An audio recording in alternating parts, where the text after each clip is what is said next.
donc de ce que j'appelle la clientèle politique, des postes de pouvoir, des fonctions de pouvoir et de décision, personne n'ose parler. Personne n'ose même dire que est-ce qu'on doit continuer à le soutenir. Tous disent qu'ils doivent se représenter. En contradiction avec la volonté de mon maître, qui arrive et qui leur dit attention, je peux partir. Il dit non, non, non, non, non, tu ne pars pas. Vous voyez que Paul Biya est tenu par le maillot. Et là, vous comprenez que au sein du système politique, avec la lutte des grands couteaux que posent les membres du gouvernement, certains DG, certains camps, les stratégies de promotion et de destruction des cadres, ça veut dire qu'aujourd'hui, vous avez des cadres timorés, vous dites, attention, si je parle beaucoup, tel va me limoger, je n'aurai plus de poste. Donc il y a la tuerie politique qui s'est engagée par la tuerie de la promotion administrative. Parce que cette première hypothèse, je reste ou je vais me reposer au village, exige qu'on commence des éliminations au sein du camp du président Paul Biya. Parce que ce camp est élastique. Il y a la société civile, il y a nous les biaïstes, il y a le RDPC et il y a les alliés du RDPC. Parce que vous savez, le trucage politique consiste parfois à dire que, écoutez, le RDPC a gagné. Mais quand vous allez faire une petite étude épistémique, vous savez, l'épistémologie, c'est la capacité à repenser les rationalités, regarder les vérités. Mais vous allez vous rendre compte que, mais attendez, aux élections présidentielles quand même, le président Paul Biya a 47% grâce au Grand Nord. Et le Grand Nord, c'est le pôle où il a reconstitué le grand parti de l'UMC. Parce qu'en réalité, cette reconstitution, c'est qui? C'est Belouba Maïgari, qui est à l'UMC. C'est Issa Chirouma, qui est à l'UMC. C'est Moustapha Amadou, qui est à l'UMC. Et le grand Dakole d'Aïssala, qui à une époque a été à la Sotuc. Alors, après avoir éliminé Aïdjo du jeu de la mobilisation unique, vous savez, au nord à Garoua, je ne vais pas les citer, des gens qui dénigrent Aïdjo, des gens qui ne peuvent même, beaucoup de nordistes, même comme les maladies, ne parlent plus d'Aïdjo. Moi, j'ai été reçu, je vous fais une révélation, exclusivité votre émission. Pendant 2 heures de temps par Belouba Maïgari, le ministre d'État, son patron. Ce livre-ci, nous en avons parlé. Je m'abstiens pour des raisons de réserve. Lui dit tout ce que j'ai échangé avec ce grand homme Belouba Maïgari. Il ne parle plus d'Aïdjo par traîtrise. Suivez-moi bien. Bien, je vous suis. Je vous explique que l'enjeu, hein, écoutez, ne perdons pas les émissions. Tout ce que vous entendez là, le bavardage, écoutez, moi je suis là pour travailler pour que les Camerounais comprennent enfin la politique. Ce qui se passe, c'est que 2 enjeux. Paul Biya, qui peut ne pas se représenter, et là, mais le Nord, c'est dit après tout, c'est nous qui avons donné la dernière grande victoire au président. Parce que si on prend le RDPC en tant que structure politique unique, mais le RDPC a été battu dans beaucoup de zones dans le Grand Sud. Le RDPC ne contrôle pas le Noun. Le RDPC ne contrôle pas la Sanaga maritime. Le RDPC à lui tout seul ne contrôle même pas la Lekié, mon village maternel où Bédjigui partage la place avec quelqu'un d'autre. Le RDPC ne contrôle pas Ezeka ou Kabradi et le RDPC ne contrôle pas Douala. Qu'est-ce qui fait la force du président Paul Biya? S'il ne se représente pas, je vous explique pourquoi vous voyez cette fragilisation d'un système où il faut que je vous le dise. Paul Biya est très affaibli par ses collaborateurs. Ils sont faibles pour la plupart. Ils l'utilisent pour exister. Mais ce n'est pas des hommes politiques pour la plupart, non? Écoutez-moi, écoutez, vous savez, je sors d'un cadre de réflexion. J'étais au monastère, j'étais à Lourdes, j'étais à Cizé. Je suis redevenu, mais regardez comment je suis bien. Et à partir de là, je peux vous dire que le président Paul Biya a une très grande faiblesse autour de lui. Ce sont ses collaborateurs apolitiques, mais qui occupent des postes de pouvoir et de décision. Ben voilà. Alors donc, je voulais donc ici vous dire que 2 acteurs, ne nous perdons pas. Premier acteur, un président qui voit s'il peut partir. Je voudrais vous rappeler qu'il ne l'a jamais dit dans un discours en 40 ans. Que je verrai si je pars ou si je continue. Maintenant, si je continue, l'enjeu est que est-ce que Paul Biya peut être battu? Vous allez voir que sur les starting blocks, il y a ce que j'appelle la grande clientèle politique. Ces alliés de l'UNDP, dont ce monsieur qui joue au malin et qui sait qu'il mange grâce à Paul Biya, il est au gouvernement. Et vous avez de l'autre côté Issa Chirouma, mon ami, qui sait qu'il est ressuscité grâce à Paul Biya. Vous avez également Moustapha Amadou.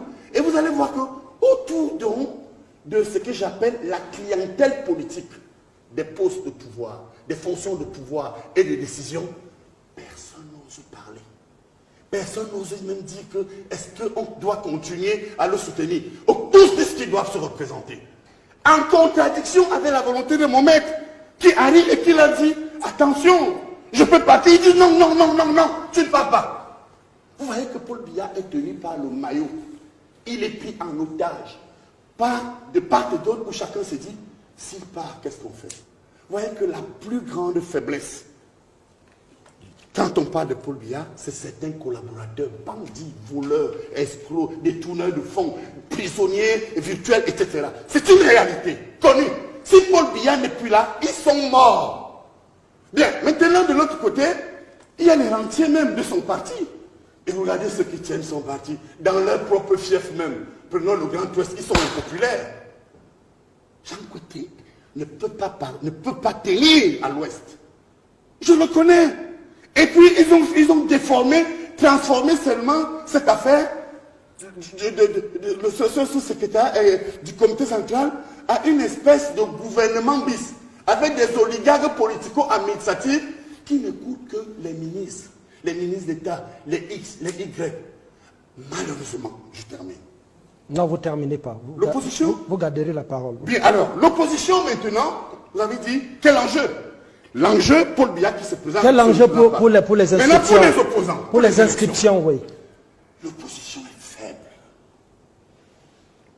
Vous savez, lorsque j'ai été viré de ce parti, le RDPC, qui portait les idéaux que je défends, mais je suis viré. Je ne peux rien. Vous ne vous battez pas. Vous savez, il y a un auteur, Henri Rohr, qui a écrit « Dieu n'a pas béni l'Amérique ». Mais il montre que les injustices sont des indicateurs de ce qu'on appelle rapport de force. Qui suis-je pour me battre contre des personnes qui sont fortes? Je me rappelle lors de mon conseil de discipline, j'avais un ministre d'État, mon ami Famandongo. J'avais un ancien premier ministre, Mafane Moussonga. J'avais mon cousin dans Soumet. Qu'est-ce que je peux faire? Que ce soit juste ou injuste, je sors de la tombe. À partir de là, l'opposition est faible parce que j'ai écouté tout ce débat. Je n'ai pas entendu un seul opposant dire que comment on va contrôler le vote. Moi, en tant qu'analyste politique, j'ai été dans les représentations nationales du parti. J'ai eu à représenter ce parti à l'époque où je n'étais pas... Je sors dans la tombe, donc je suis ressuscité. Mais à l'époque où j'avais encore un peu de pouvoir, je me souviens que quand on allait sur le terrain, 80% des bureaux de vote n'étaient pas contrôlés par les opposants. Cette opposition est naïve.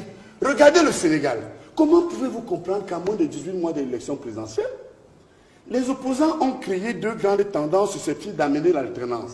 La première tendance, ATP, Alliance pour la transition politique, avec des personnalités comme Edouard Titus, qui dérapent totalement, qui vient vous dire transition. Comment on peut parler de transition politique lorsque les institutions sont établies dans un pays?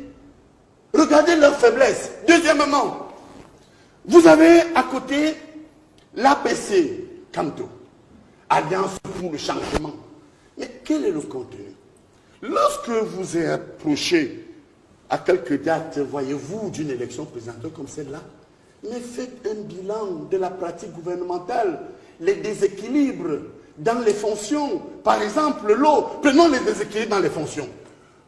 Mais écoutez, prenez par exemple un cas tout banal, les gouverneurs. Quand vous voyez que sur 10 gouverneurs, 5 appartiennent à la même région, entre nous, le centre, le sud et l'est, et Dieu seul sait, je suis un fils du centre par ma mère.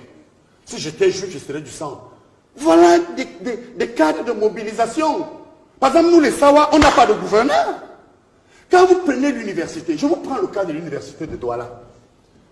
Sur 11 établissements, 8 sont tenus par les ressortissants du centre, du sud et de l'est.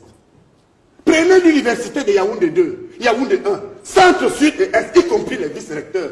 C'est là où l'opposition rate le coach. Prenez les préfets.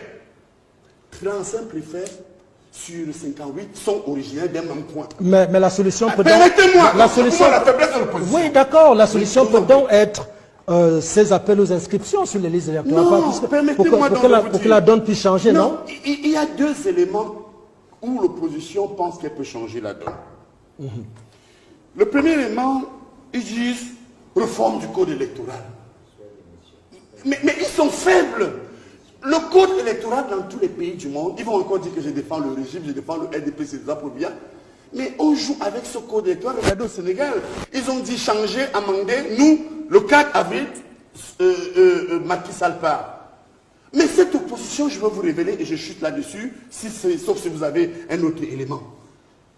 Mais je n'arrive pas à comprendre que l'élection, quand vous prenez le code électoral, le code a 299 articles avec ces yeux-ci. Je les ai tous avalés. Sur les 299 articles qui encadrent ce code électoral, il faut rappeler aux opposants que avant la première, pas Elekam, avant Elekam, pardon, Onel. Mais l'opposition en 92 a gagné une élection législative avec l'État. L'opposition en 92 a mis Paul Biya, mon maître politique, en ballottage. Pourquoi? Parce qu'à cette époque, comme au Sénégal, le SDF a présenté un candidat qui était soutenu par l'Union pour le changement. Et là, vous voyez, très intelligemment, vous lui avez posé le problème.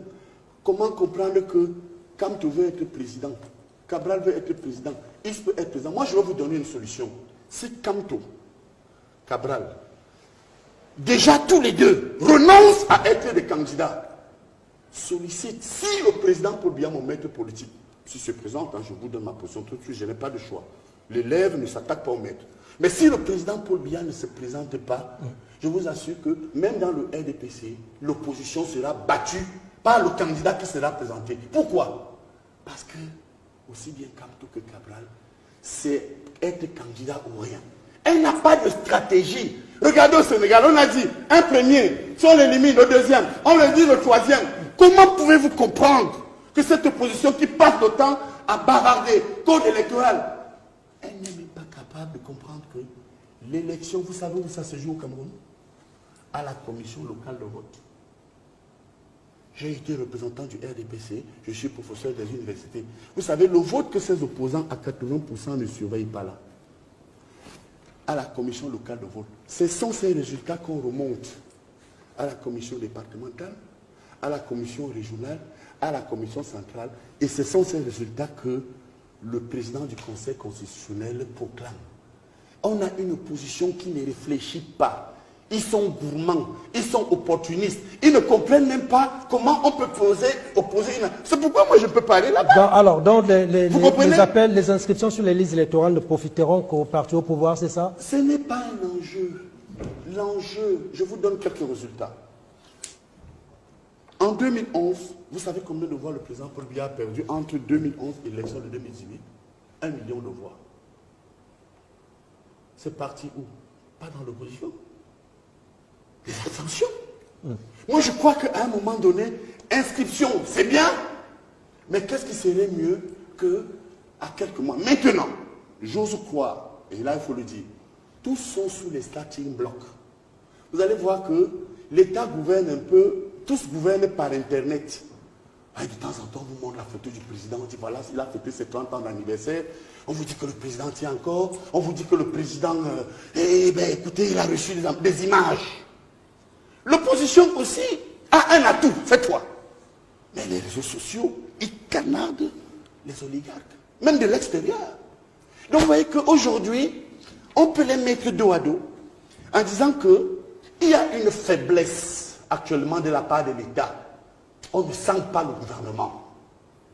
Vous savez, et la stratégie de l'État aussi, c'est les réseaux sociaux. Voyez, on vous envoie des images. Mais l'opposition ne capitalise pas cela. L'opposition ne capitalise pas cela. D'accord. Vous savez, la gouvernance par image, vous savez comment Attali, ce qu'il appelle cette terminé par là. C'est une gouvernance de crise. C'est-à-dire, on est convaincu que, bon, on a des mauvais joueurs sur le terrain, on parle beaucoup, on envoie beaucoup de gens à la télévision, on distrait le monde, on tire sur Kamto, et je conclus sur Kamto. Non, beaucoup de gens se trompent.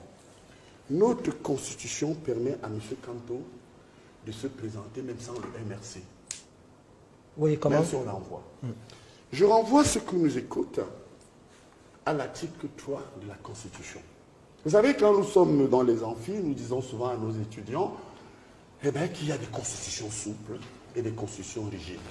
Notre constitution est souple.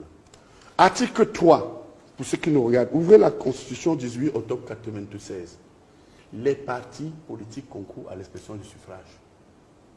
Ça veut dire qu'il suffit que M. Camteau...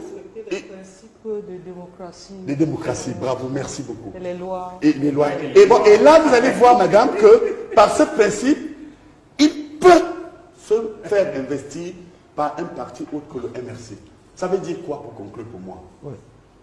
Paul Biya est en train d'être sacrifié par les oligarques politico-administratifs qui, pour moi, si je suis piaïste, le président et ses collaborateurs peuvent une fois m'écouter, qu'on laisse ces faibles se présenter aux élections. Parce que je veux vous dire quelque chose. En 1992, c'est les élections du 1er mars qui sauvent Paul Biya. Il prend le pôle. Comme on dit, c'est l'hirondelle qui annonce le printemps. Ces gens veulent qu'on renvoie pour que si Paul Biya se présente, il sera surpris. Si le président, mon maître politique, maintient l'élection en février, il pourra voir ce que valent les uns et les autres et constituer des alliances s'il peut se représenter.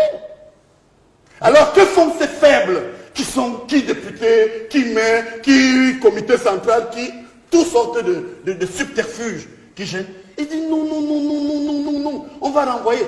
Mon souhait, si nous ne voulons pas avoir une surprise politico-sociale, qu'on aille au municipal. On aille au municipal comme la date de prévoir, on voit ce que chacun vaut, et puis quitte à ce que Paul Biya se présente ou ne se représente pas, et